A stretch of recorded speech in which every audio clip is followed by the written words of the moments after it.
मात्र 12 घंटे के अंदर ही भारत और न्यूजीलैंड के ट्रेड एग्रीमेंट को आखिरकार किसकी नजर लग गई और इस ट्रेड एग्रीमेंट का विरोध क्यों होने लग गया है।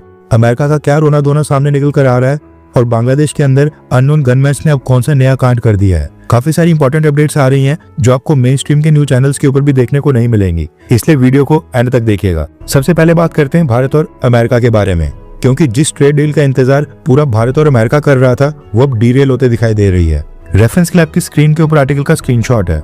US trade representative Jameson green ने एक स्टेटमेंट जारी की है जिसमें उन्होंने भारत की आलोचना करते हुए कहा है कि भारत के साथ ट्रेड एग्रीमेंट की नेगोशिएशंस फिसल रही हैं। हमने भारत के साथ ट्रेड नेगोशिएशंस इस साल के स्टार्टिंग में स्टार्ट की थी। तब से अमेरिका ने मलेशिया से लेकर स्विट्जरलैंड कई सारे देशों के साथ ट्रेड एग्रीमेंट साइन कर लिया है, लेकिन भारत के साथ बात नहीं बन पा रही है। साल खत्म हो गया है लेकिन कोई भी ठोस समझौता भारत के साथ नहीं हो पा रहा है। यानी यूएस ट्रेड रिप्रेजेंटेटिव के अकॉर्डिंग अमेरिका ने कई सारे देशों को अपने सामने झुका दिया, लेकिन भारत उनके सामने नहीं झुकते दिखाई दे रहा है और भारत की तरफ से टफ टाइम मिल रहा है। कौन से पॉइंट के ऊपर भारत और अमेरिका के बीच ये मतभेद है उसको लेकर जेमिसन ग्रीन ने कहा कि अभी ट्रेड नेगोशिएशंस चल रही हैं, इसलिए वो इसको बताने से परहेज कर रहे हैं। नेक्स्ट अपडेट आ रही है भारत और न्यूजीलैंड को लेकर। रेफरेंस के लिए आपकी स्क्रीन के ऊपर आर्टिकल का स्क्रीनशॉट है। न्यूज आ रही है कि ओमान के बाद भारत ने न्यूजीलैंड के साथ भी फ्री ट्रेड एग्रीमेंट फाइनलाइज कर लिया है। प्राइम मिनिस्टर नरेंद्र मोदी ने आज न्यूजीलैंड के प्राइम मिनिस्टर क्रिस्टोफर लक्सन को कॉल करके टेलीफोनिक कन्वर्सेशन की और अब दोनों कंट्रीज ने फ्री ट्रेड एग्रीमेंट आपस में फाइनलाइज करने की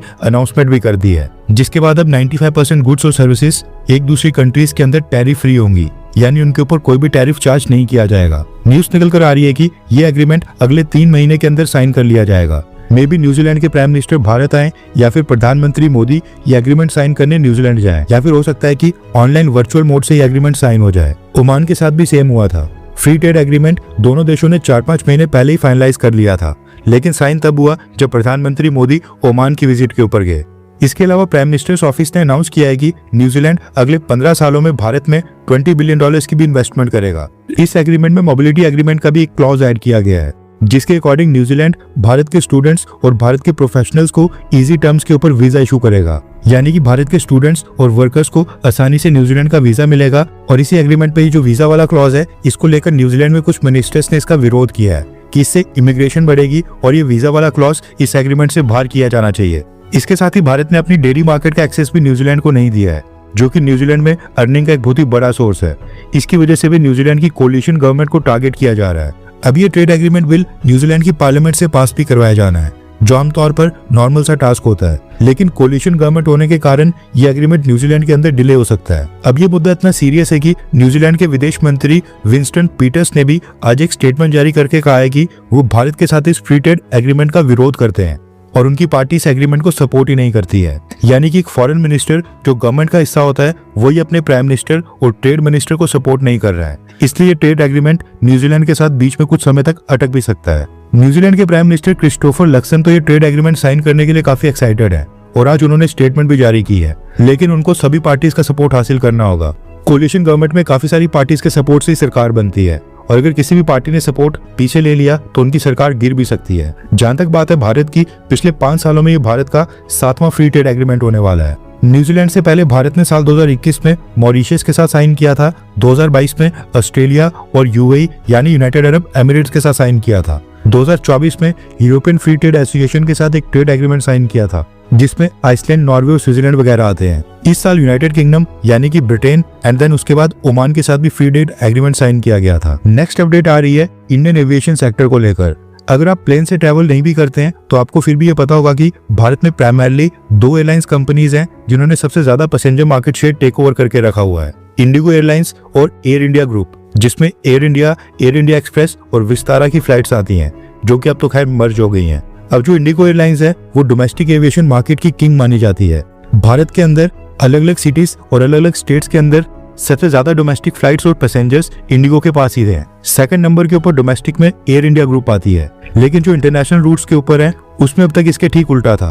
इंडिगो एयरलाइंस इंटरनेशनल रूट्स के ऊपर एयर इंडिया ग्रुप से पीछे थी।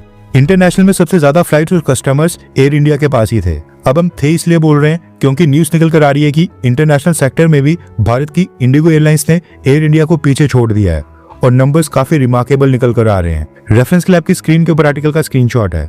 न्यूज निकल कर आ रही है कि साल 2025 के थर्ड क्वार्टर यानी कि जुलाई से सितंबर क्वार्टर में इंडिगो एयरलाइंस ने इंटरनेशनल रूट्स के ऊपर एयर इंडिया ग्रुप से ज्यादा पैसेंजर्स फ्लाई कर दिए हैं। DGCA के डेटा के मुताबिक टाटा ग्रुप की सभी एयरलाइंस ने कुल मिलाकर 41 लाख इंटरनेशनल पैसेंजर्स केटर किए थे, जबकि अकेले इंडिगो एयरलाइंस ने 41,36,000 पैसेंजर्स फ्लाई कर लिए हैं। इंडिगो एयरलाइंस और टाटा ग्रुप की एयरलाइंस का कंपैरिजन करते हुए ये चार्ट है, जिसमें आप देख सकते हैं कि पिछले साल दोनों के बीच कितना बड़ा 11 लाख पैसेंजर्स का डिफरेंस था।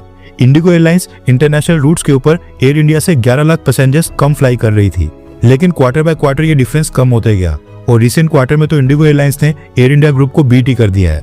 अब ऐसा नहीं है कि गुजरात अहमदाबाद में जो फ्लाइट का एक्सीडेंट हुआ था उसके बाद ये डाउनफॉल आया है। पिछले 2-3 साल से इंडिगो एयरलाइंस इंटरनेशनल रूट्स के ऊपर काफी फोकस कर रही है और अब कंपनी को उसका फायदा भी मिलते दिखाई दे रहा है। इंडिगो एयरलाइंस के बारे में कहा जा रहा है कि कंपनी डोमेस्टिक से ज्यादा इस समय इंटरनेशनल रूट्स को प्रायोरिटाइज कर रही है, क्योंकि रिसेंटली जो 1 दिसंबर से 9 दिसंबर के बीच फ्लाइट कैंसिलेशंस का दौर आया था उसमें इंडिगो एयरलाइंस की डोमेस्टिक रूट्स के ऊपर 25% तक फ्लाइट्स कैंसिल हो गई थी, जो बनता है करीब 17,404 फ्लाइट्स। लेकिन इंडिगो एयरलाइंस ने अपने इंटरनेशनल एयरलाइंस वाले पायलट को डोमेस्टिक में शिफ्ट नहीं किया था। उस समय इंटरनेशनल रूट्स के ऊपर केवल 2.4% फ्लाइट्स कैंसिल हुई थी, यानी डोमेस्टिक की 25% और इंटरनेशनल की केवल 2.4%, और ये बहुत ही बड़ा मार्जिन है। ये दर्शाता है कि इंडिगो एयरलाइंस का फोकस इंटरनेशनल मार्केट के ऊपर कंपैरेटिवली ज्यादा हो गया है और अब इंडिगो एयरलाइंस ग्लोबल लेवल के ऊपर एक बजट एयरलाइंस बनने का सपना देख रही है।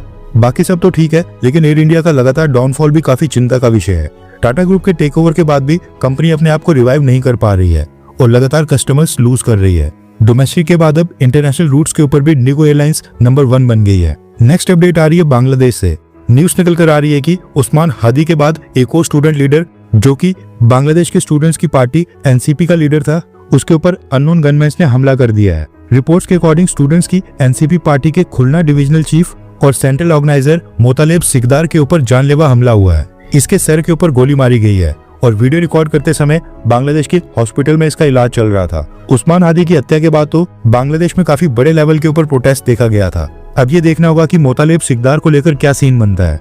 अब ये भी सवाल खड़ा हो रहा है कि क्या कहीं पर पाकिस्तान की इंटेलिजेंस एजेंसी ISI तो इन बांग्लादेशी स्टूडेंट लीडर्स की हत्या तो नहीं करवा रही है, ताकि बांग्लादेश में भारत विरोधी माहौल बनाया जाए और एंटी इंडिया फोर्सेस को मजबूत किया जाए। कुछ भी कहना मुश्किल है, लेकिन ये बात सच है कि अभी उस्मान हादी की असैसिनेशन करने वाले अननोन गनमैन्स पकड़े नहीं गए थे और ये स्टूडेंट लीडर्स की पार्टी के एक और लीडर को जान से मारने की कोशिश की गई है। नेक्स्ट अपडेट आ रही है सऊदी अरब से।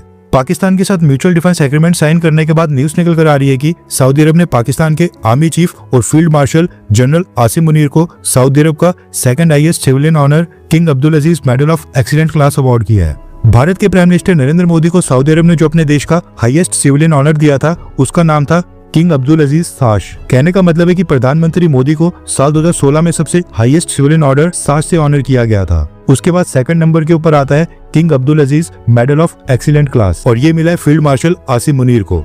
काफी सारे मीडिया हाउसेस ये क्लेम कर रहे हैं कि आसिम मुनीर को सबसे हाईएस्ट सिविलियन ऑनर मिला है, लेकिन ऐसा नहीं है। साथ में एक और डिफरेंस ये भी था कि प्रधानमंत्री नरेंद्र मोदी को जब किंग अब्दुल अजीज साश दिया गया था वो दिया था सऊदी अरब के किंग सलमान बिन अब्दुल अजीज ने खुद ही पर्सनली, और प्रिंस मोहम्मद बिन सलमान भी वहां पर प्रेजेंट थे।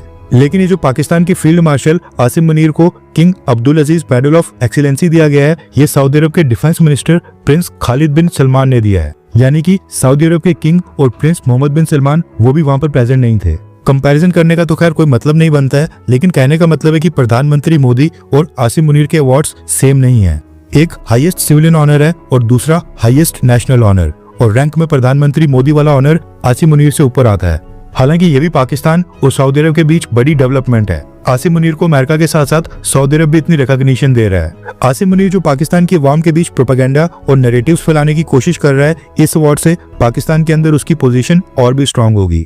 इसके साथ ही पाकिस्तान रिलेटेड ये भी न्यूज निकल कर आ रही है कि गाजा में सीज फायर के बाद जो स्टेबलाइजेशन फोर्स तैनात की जानी है, जिसमें मुस्लिम कंट्रीज के सैनिक भेजे जाएंगे, उसमें पाकिस्तान आर्मी के 3,500 सैनिक गाजा में डिप्लॉय किए जाएंगे, जिनका काम होगा हमास की डिसआर्मेंट करना और हमास को कंट्रोल में रखना। और न्यूज आ रही है कि पाकिस्तान आर्मी को इन 3,500 पर्सनल्स देने के लिए बकायदा सैलरी भी पे की जाएगी।